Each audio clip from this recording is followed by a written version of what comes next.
گوجری زبان میں اپڈیٹ سنیے۔ مقبوضہ جموں کشمیر میں اسلام دے پہلا ہندو تہذیب مسلط کرنا بی جے پی اور RSS کو اصل ہدف ہے۔ مودی حکومت مقبوضہ جموں کشمیر کا مسلم تشخص نہ ختم کرنے کے اوپر ڈٹی ہوئی ہے۔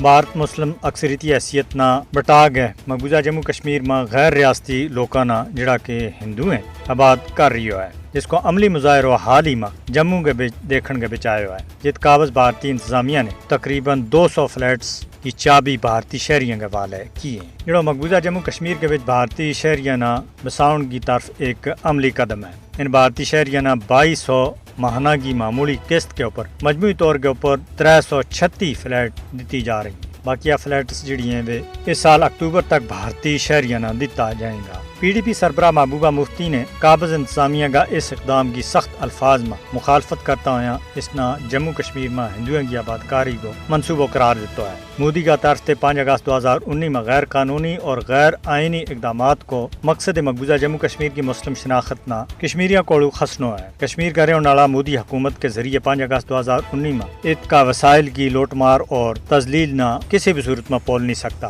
بھارت نے آرٹیکل 370-35A ختم کر گئے کشمیری عوام کی عزت اور شناخت کے اوپر بھی بہت بڑا حملہ کیا ہے۔ بھارت کا طرز 5 اگست 2019 میں تمام بین الاقوامی قوانین اور اقوام متحدہ کی قراردادوں کی سراسر خلاف ورزی کے اوپر مبنی اقدامات نے مقبوضہ جموں کشمیر کی مسلم شناخت نہ خطرہ دے دوچار کیا ہے۔ اپنی کنی شناخت کی حفاظت کشمیری مسلمانوں کے ویسے زندگی اور موت کو مسئلہ بن گیا ہے۔ 5 اگست 2019 میں بھارتی اقدامات نے مقبوضہ جموں کشمیر کے بے سخت صورتحال میں اور زیادہ بادو کیا ہے۔ مودی حکومت کو مقبوضہ جموں کشمیر کی جغرافیائی حیت نہ بٹاؤن کا ناپاک منصوبہ بین الاقوامی اصولوں اور قوانین کی بھی سراسر خلاف ورزی ہے۔ بھارت کے اوپر کشمیری عوام کا تشخص نہ برقرار رکھنے اور مسئلہ کشمیر کے اوپر اقوام متحدہ کی قراردادوں کے اوپر عمل درآمد کے واسطے بھرپور دباؤ سٹیا جانا چاہیے، تاکہ ایک تو بھارت نہ مقبوضہ جموں کشمیر میں آبادیاتی تناسب بگاڑن دے دور رکھا جا سکے، اور دوجے اس نے مسئلہ کشمیر نہ اقوام متحدہ کی قراردادوں اور کشمیری عوام کی خواہشات کے مطابق حل کرنے کے اوپر مجبور کیا جا سکے۔